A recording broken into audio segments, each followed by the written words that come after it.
Saat ini, Amerika dan Tiongkok punya masalah dalam negeri yang rumit, dan keduanya punya masalah luar negeri yang meruncing juga rumit. Kita tahu banyak yang tidak peduli dengan berita luar negeri, termasuk pemerintahnya. Lemah sekali strategi luar negerinya saat ini, dan tidak ada tindakan antisipatif atas apapun. Tapi New Mind tetap fokus di semua sendi bernegara, termasuk kebijakan luar negeri.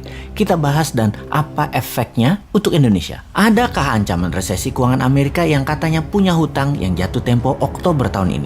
Lalu, apakah ancaman salah satu perusahaan terkaya Tiongkok yaitu Evergrande yang hutangnya mencapai 7.000 triliun yang terancam gagal bayar? Akankah bisa picu krisis keuangan di Tiongkok seperti subprime mortgage di tahun 2009 di Amerika? Apa dampak hal tersebut? 1. Melemahnya ekonomi Amerika dan Tiongkok kah? 2. Menurunkan kebutuhan komoditas impor seperti baja, nikel, besi, batubara, dan lain sebagainya. 3. Agenda investasi kedua negara tersebut untuk Indonesia bisa tertunda atau dibatalkan. 4. Menurunnya harga komoditas akan menekan harga ekspor Indonesia. 5. Sentimen negatif terhadap pasar modal. Mungkinkah? Jadi bagaimana kita melihat hal itu semua? Kita urai jawabannya satu persatu. Evergrande tidak akan sistemik, tidak akan seperti subprime, pasti akan dibantu pemerintah Tiongkok, tapi juga dijadikan sebagai collateral damage at the same time.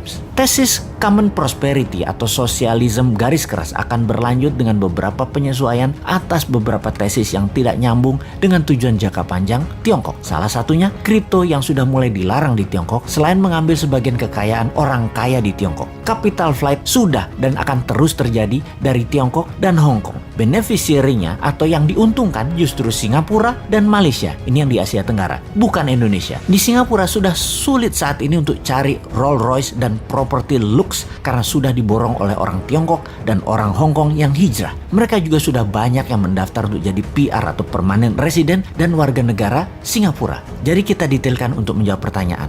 Nomor 1, Tiongkok akan mengalami koreksi ekonominya karena konsumsi domestik Tiongkok akan melemah. Sementara Amerika tidak akan melemah karena konsumsi domestik di Amerika masih robust. Bahkan Bank Sentral sudah mengisyaratkan akan melakukan tapering atau pengurangan QE karena ada kecenderungan untuk inflasi. Sebentar, sahabat perlu dijelaskan apa itu robust dan apa itu tapering. Kayaknya nggak usah ya, pasti sudah paham. Kalau buzzer pasti nggak paham. Buzzer mah diemin aja. Nomor 2, komoditas baru akan turun setelah 6 bulan karena lag effect di Tiongkok. Nah, pasti nanya lagi nih, lag effect itu apa? Sahabat, memang jarang masyarakat umum memahami istilah keuangan karena bernegaranya dibuat oleh para pejabatnya hanya fokus di politik. Kasian rakyat ini jadi bego urusan ekonomi, taunya paling pol dagang doang karena perilaku bernegara pejabatnya. Tapi tenang, rakyat tidak paham tidak apa-apa, tapi pejabat yang berkuasa ternyata juga tidak paham seperti kali ini. Itu memalukan. Jadi apa itu lag effect? Oke, saya terjemahkan pelajaran kampus aja artinya.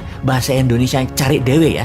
Oke, lag effect is the potential ineffectiveness in fiscal policy due to the time it takes to recognize an issue. Dah, itu aja artinya. Cari sendiri ya artinya. Kita lanjut. Nomor 3, capital flight dari Tiongkok nggak akan ke Indonesia. Amerika dan Tiongkok telah melakukan QE masing-masing sebesar 5 triliun dolar. Amerika 4 triliun, Tiongkok 1 triliun dalam 20 bulan terakhir. Tapi nggak akan ada imbasnya ke Indonesia secara berarti. Pasti pada nanya lagi, QE itu apa? Wes, kali ini Bosman jadi orang belagu dah, sok berilmu. Niatnya cuma satu sih, nantang manusia yang katanya terbaik bidang ekonomi. Oke, QE itu adalah quantitative easing. Terjemahan bebasnya adalah printing money. Wes, paham ya? 4, harga ekspor komoditas akan terkoreksi setelah 6 bulan dari saat ini, tapi akan bergerak hanya turun sedikit. 5, pasar modal akan terkoreksi sedikit tapi akan terbang kembali. Dikarenakan uang beredar di Amerika, di Uni Eropa, di Jepang, di Tiongkok masih masif. Rasio M2 terhadap GDP masih jauh di atas 100%. Jumlah M2 masih di atas US dollar 100 triliun. Ini akan terus mempengaruhi pasar modal secara positif dan kebanyakan akan dialokasikan di tesis-tesis abad ke-21 seperti teknologi, nanoteknologi, AI atau artificial intelligence, bioteknologi, robotik, dan spaceship dan lain sebagainya. Tidak akan invest di Indonesia kecuali nyedot sumber daya alam seperti sekarang yang rakyatnya nggak dapat apa-apa, negaranya nggak dapat apa-apa, pejabatnya dapat dong, masa tidak?